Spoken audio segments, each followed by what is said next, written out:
खर्राटे जिसको आने लगे जी, शरीर भारी हो, एक्सरसाइज करता ना हो, डायबिटीज़ ब्लड प्रेशर अलग है, और गलफर भर गया हो चर्बी से, तो खर्राटे बहुत प्रॉब्लम है। ब्लड प्रेशर बढ़ने का लेवल है, उसी में खर्राटे से ऑक्सीजन गिर गया, उसी में सडन डेथ्स बहुत होती हैं। अभी तो वे ठीक ठाक थे, मोटरसाइकिल चला रहे थे, दौड़ लगा रहे थे फील्ड में, अकस्मात ऐसा क्या हुआ कि उनके हाथ टेढ़े हो गए। एक सज्जन और जो फिजिकली बहुत ठीक थे, तब तक उनका मुंह टेढ़ा हो गया। तीसरी घटना ऐसी कि उनका ब्रेन काम करना बंद कर दिया। चौथी घटना ऐसी कि उन्होंने उनकी एक्टिविटीज अटपटी ढंग से उन्होंने ऐसा व्यवहार करना शुरू कर दिया। पांचवी घटना की ब्रेन ने काम करना बंद कर दिया। ऐसे ये सारे मामले न्यूरो के हैं, एक नहीं अनेक प्रकार के हैं। इसलिए आज हम बैठे हैं neuro physician professor Vijaynath Mishra ji के साथ, काशी हिंदू विश्वविद्यालय। भाई साहब, ढेर सारी शुभकामनाएं आपको हमारे चैनल पर समय देने के लिए।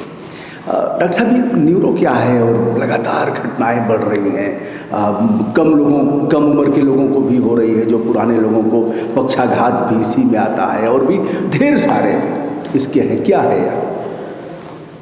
बात जब न्यूरो की करते हैं तो हम बात उस 1.5 किलो के ऑर्गन की करते हैं जी, जो सिर में अंदर रहता है, जिसको हम ब्रेन कहते हैं जी, और लगभग 2 से 2.5 मीटर लंबे उसके तंत्रिका जो यंत्र हैं सारे, जी, जिसको हम नस नाड़ी बोलते हैं। जी, तो जब न्यूरो की बात करते हैं तो ये सारे इंक्लूड रहते हैं उसमें, जी, ब्रेन से लेकर के ये सारे नसों तक और मांसपेशियाँ। जी, दिक्कत क्या है कि पिछले 2-3 दशकों में जीवन के रास रंग बहुत बदल गए, रहन सहन के तरीके बदल गए, डिजिटल मोबाइल आ गया, नशा का कोई उम्र नहीं रह गया, और खान पान छूट गया लोगों का, एक सेहतमंद खान पान, और जो हम लोग कहते हैं कि धूल माटी वाला बच्चा है वो सब छूट गया, और अब खेलने भी लोग कम जाते हैं, टहलने भी कम जाते हैं। तो न्यूरो का जो दिक्कत होता है वो सबसे बड़ा दिक्कत यह है कि जब हम इस पूरे यंत्र को उपयोग कम करें या इसका उपयोग संसाधन, जैसे इसका सबसे बड़ा उपयोग है सोचना, थिंकिंग। दूसरा उपयोग है कि पूरे शरीर को कंट्रोल करना, चलना, और इसकी जो पिलर्स हैं जिस पर ये खड़ा है वो है एक स्वस्थ जीवन, अच्छा खाना और नियमित व्यायाम, और नशे वगैरह न लें। तो यही कारण है कि जो आपने अभी 5 घटनाएं बताई, एक का हाथ टेढ़ा हो गया, एक का मस्तिष्क काम करना बंद कर गया, एक का मुंह टेढ़ा हो गया, वो भी यंग एज में। इसी कारण से चीज़ें बहुत यंग एज में इन्वॉल्व हो रही हैं। डॉक्टर साहब, न्यूरो हर जिले में तो इसका है नहीं। जैसे मैं गाजीपुर का हूँ, गाजीपुर में मेडिकल कॉलेज भी हो गया, लेकिन न्यूरो की विभाग नहीं है ना, न्यूरो का कोई डॉक्टर है। ऐसे में काफ़ी भीड़ है आपके यहाँ, उत्तर प्रदेश, बिहार, यूँ कहा जाए कुछ और भी अगल बगल के लोग आते होंगे, भारी भीड़ मैंने देखा, और चिकित्सकों की संख्या कम है। ऐसे में कैसे आप लोग सर्वाइव कर रहे हैं, और कैसे इनको? आपको बताने में हर्ष है कि लगभग देश के 26 करोड़ पॉपुलेशन का ये चिकित्सालय केंद्र है, जिसमें 8 स्टेट्स और 2 कंट्री, भारत और नेपाल। तो जब बात करते हैं हम न्यूरोलॉजी की सर्विसेज की, तो अब हम लोगों ने पिछले 10 वर्षों में बहुत कुछ चेंज किए। जैसे अब हमारा BHU स्ट्रोक ऐप है, हमारा ट्विटर हैंडल है न्यूरोलॉजी विभाग का, हमारा जो डिजिटल एडवाइस जिसको पूरे देश ने सराहा कि हम लोगों ने जो व्हाट्सएप वीडियो कॉल से जो पूरे देश में अपने मरीजों को जोड़ के रखा। फिर एक जो पूरे देश का एक ये एग्जाम्पल है ये विभाग, जो हम लोग आउटरीच कैंप करते हैं। आपको जान के आश्चर्य होगा कि पिछले 11 वर्षों में हम लोगों ने लगभग 2000 आउटरीच कैंप्स किए, जिसमें उत्तर प्रदेश, बिहार, मध्य प्रदेश, छत्तीसगढ़, झारखंड, कुछ भाग दिल्ली का और हरियाणा का। तो हम ये प्रयास ज़रूर करते हैं कि चिकित्सक या न्यूरो फिजिशियन आपके लिए सरलता से उपलब्ध हो।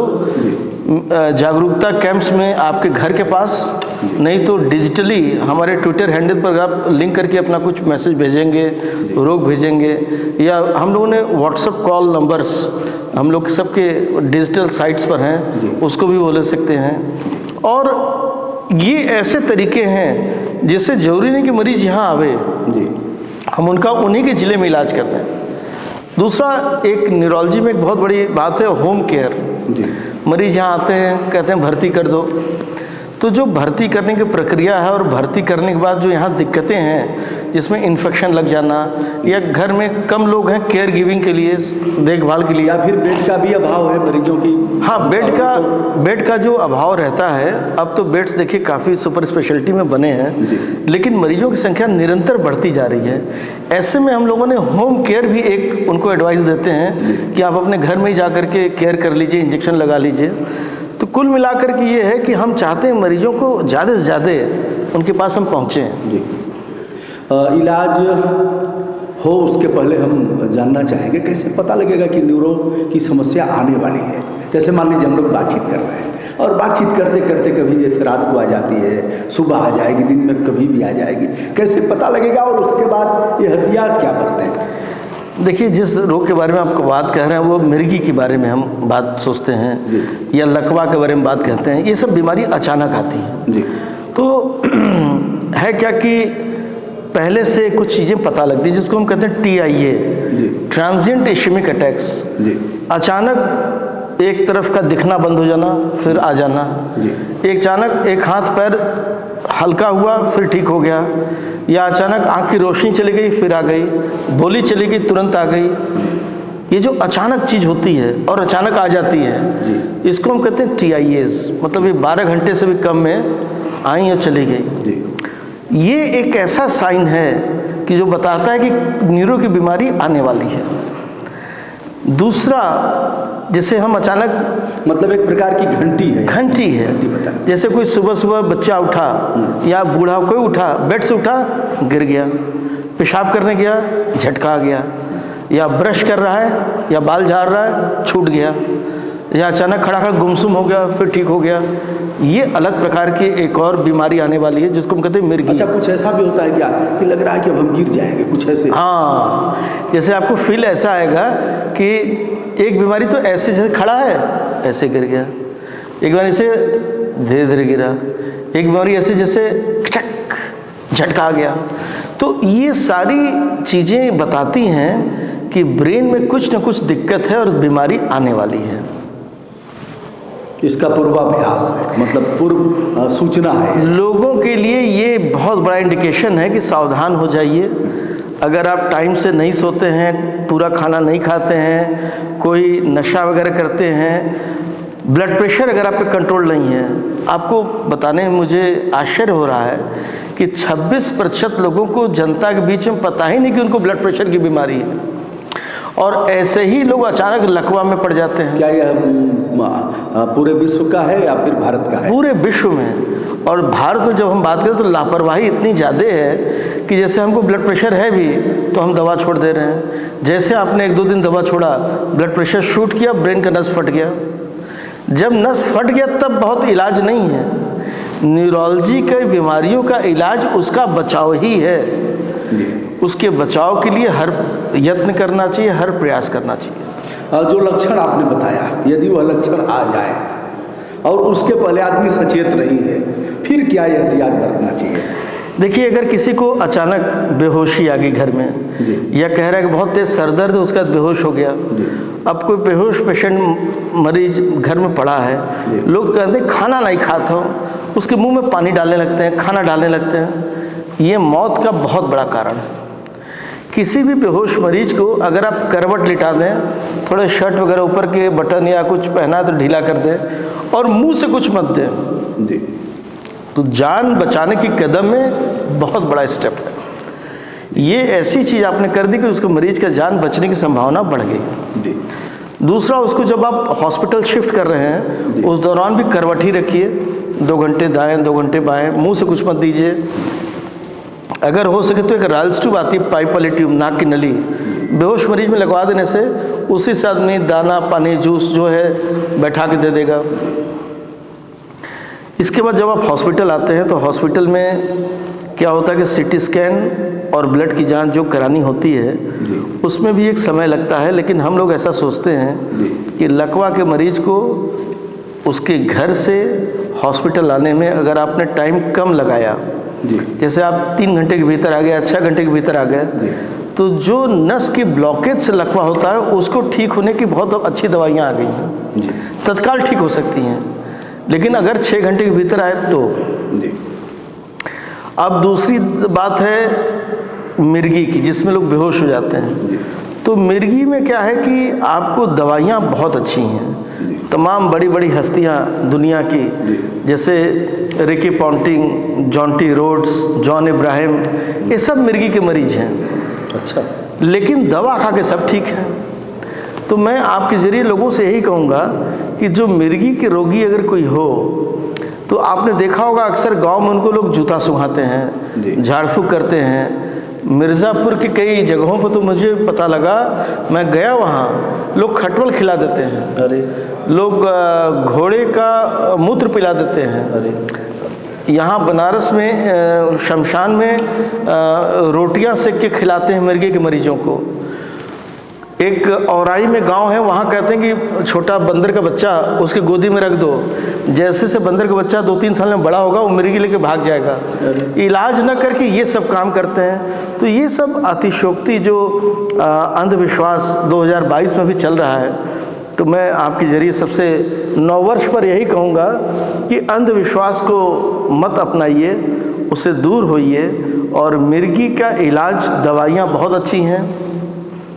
ब्लड प्रेशर के लिए मैंने आपसे बताया कि उसका संकट बहुत बड़ा है ब्रेन में। एक बार जब लकवा हो गया तो आपको यही कहना होता है कि 3-4 महीने उसका केयर करना बहुत ज़रूरी है, वो ठीक हो जाता है। लेकिन बचाव ही उसका उपाय है। इसलिए कह रहा हूँ कि अगर आपने ब्लड प्रेशर ठीक रखा, डायबिटीज़ से बचे रहे, नशे से बचे रहे, एक संयमित जीवन जिए तो लकवा होगा ही नहीं।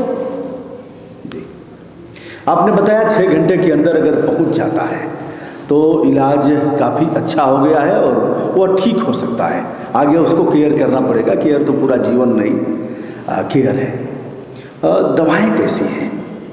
जैसे जैसे जैसे यह बीमारी तो जो सबसे कमज़ोर लोग हैं वहाँ से लेकर के और ढलाढे लोगों तक, ढलाढे तो इलाज पा जाएगा, गरीब आदमी के लिए क्या है? देखिए, एक बहुत दुखद पहलू ये है कि न्यूरोलॉजी की बहुत ढेर सारी बीमारियां गरीबों को ही होती हैं। और इसमें जो बीमारियों का जब आप नाम लेंगे तो खास करके लकवा या नस सूखने की बीमारी या मांसपेशियों की बीमारी, एक बीमारी जीबी सिंड्रोम जिसमें चारों हाथ पैर सुन्न हो गया, तो ऐसे मरीजों में कई बार आपको 50,000, 1 लाख, 2 लाख, 3 लाख तक की दवाइयाँ लग जाती हैं। अब देखिए, मैं इस समय एक यही बात कहूँगा कि एक आयुष्मान योजना है जी। आयुष्मान का कार्ड आजकल आता है जी। अगर आप आयुष्मान कार्ड किसी के पास है, वो ले करके हर सेंटर में, आजकल BHU में भी बहुत अच्छा आयुष्मान सेंटर है। आप अगर आयुष्मान मित्रों से अगर आपने नाम रजिस्टर करा दिया, बता दिया, तो दवाइयाँ काफ़ी फ्री हैं जी। 5 लाख रुपए तक का है उसमें। हाँ, उसमें है जी। जाँच भी फ्री है जी।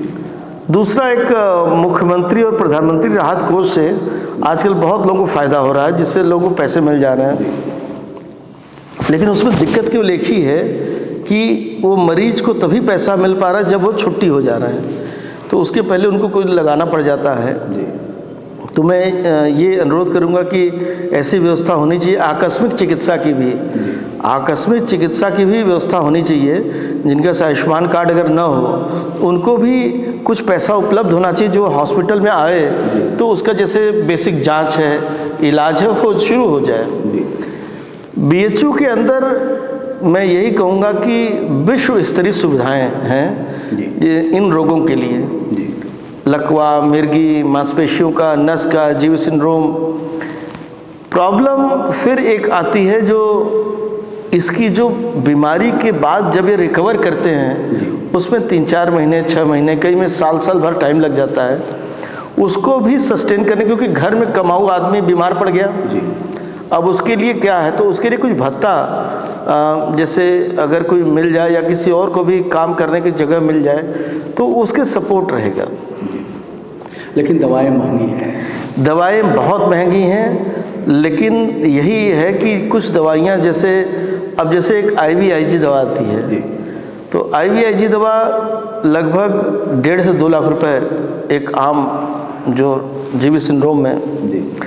लेकिन जब हम बात करते हैं बचाव की दवाइयों की तो बहुत सस्ती हैं। जी।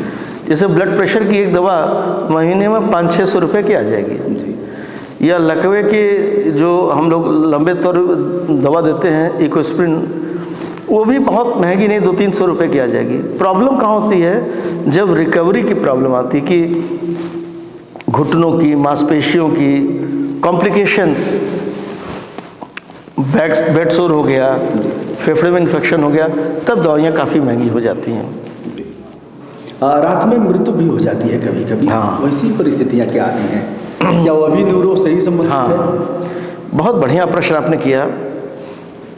सडन डेथ जी। होता क्या है कि खर्राटे जिसको आने लगे, जी। शरीर भारी हो, एक्सरसाइज करता ना हो, डायबिटीज़ ब्लड प्रेशर अलग है और गलफर भर गया हो चर्बी से, तो खर्राटे बहुत प्रॉब्लम है। खर्राटे में दिक्कत क्या है कि जो खर्राटे के साथ जो नींद की स्लीप जो पैटर्न है उसमें जो ब्लड प्रेशर बढ़ने का लेवल है उसी में खर्राटे से ऑक्सीजन गिर गया, उसी में सडन डेथ्स बहुत होती हैं। तो सडन डेथ स्नोरिंग जिसको हम कहते हैं ऑब्स्ट्रक्टिव स्लीप अपनिया, कई बार क्या होता है गले में ही खर्राटे में चोक हो गया, चर्बी से मौत हो गई, कार्डियक अरिथमिया हो गया, मौत हो गई। तो ये बहुत गंभीर विषय है, इसकी सावधानी बहुत चाहिए। इसमें क्या ऐसे सोना चाहिए, करवट सोना चाहिए? देखिए खर्राटे में क्या है कि जो कोविड में सबने देखा होगा, जो उल्टा मतलब पीठ ऊपर पेट नीचे, जो पेट के बल सोना है, इससे लंग्स को सबसे ज़्यादा ऑक्सीजन जाता है। अच्छा। तो जो उल्टा सोते हैं या ऐसे हल्का सा टेढ़ा सोते हैं उनकी ऑक्सीजन बहुत अच्छी जाती है। लेकिन कई लोग की आदत सीधा सोने की, कई लोगों की टेढ़ा सोने की, वो अलग अलग आदतें हैं। उसमें चेंज क्या है कि जो लोग खर्राटे वाले लोग हैं उनकी देखेंगे कई बार सांसें रुक जाती हैं जी। और ये मौत का बहुत बड़ा कारण है। जी। इसके लिए आजकल स्लीप स्टडी करानी चाहिए, देखना चाहिए कि किसकी कितने खर्राटे हैं, कितनी दिक्कतें हैं, देखनी चाहिए। और शराब, सिगरेट, हेरोइन, कोकीन, ये जो यंग बच्चों में आजकल देख रहे हैं हम, इससे और यंग डेथ्स बहुत हो रही हैं रात में सोते समय। कल रात की घटना मैं बताऊं, घाट पर गंगा जी में और गंगा जी किनारे रात में 2 बजे 17-18 युवा युवतियां सिगरेट पी रहे हैं, तमाशा कर रहे हैं, हल्ला मचा रहे हैं। आखिर ये बच्चे कौन हैं, इनको कौन ये सब सिखाता है? ये जो युवा चलन आजकल बदला है, ये और दिक्कत है। डॉक्टर साहब, जो डेसिबल का मानक है, ध्वनि प्रदूषण, धाए धाए डीजे बजना, और क्या इससे भी हार्ट अटैक हो सकता है, आदमी मर सकता है? जरूर। जो मानक है जी। कि जैसे 90 से 110, 120 तक चले गए। अब प्रॉब्लम क्या है कि जैसे वो बर्स्टिंग साउंड आती है जी। तो कान का सीधा इफेक्ट हार्ट पर है जी। और उससे हार्ट की बहुत ढेर सारी प्रॉब्लम है, एरिथमिया तक हो जाता है और डेथ जरूर हो जाती है। जी। दोस्तों, यह रही हमारी सार्थक वार्ता, आप सभी को अच्छी लगी होगी। न्यूरो की समस्या एक बड़ी समस्या है, विकराल रूप लेती जा रही है यदि हम एहतियात नहीं बरते और जीवन के बारे में हम सचेत नहीं हुए, और यदि ऐसी घटना हो गई, प्रॉब्लम हुई, 6 घंटे के अंदर नहीं पहुँचे, तो यह समस्याएं होंगी। हमें चिकित्सक के पास न जाना पड़े, इसलिए हम यह चीज़ें ऐसा करके फिर बच सकते हैं। बहुत बहुत शुभकामना, ढेर सारा आभार आपको।